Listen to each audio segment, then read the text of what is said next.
Gates open, they're up and racing. Silver Glides draws for your lead.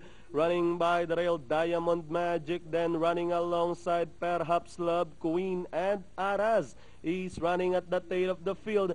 Past the 900, Silver Glides in command, Diamond Magic by the rail, Perhaps Love racing in third, Queen and Aras. Rounding at the last 600, Silver Glides still in command, Diamond Magic still in second, Perhaps Love. Aras moving up by the rail, Queen is on the outside as they race at the last 450. Silver Glides still leading the field, Perhaps Love now running in second on the outside. Aras racing in third, Diamond Magic by the rail, and Queen with the last 200 meters more to run.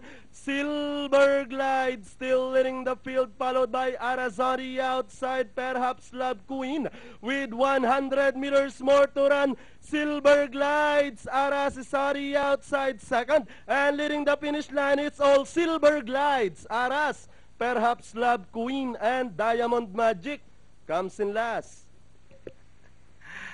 Okay, 3-5-2 ang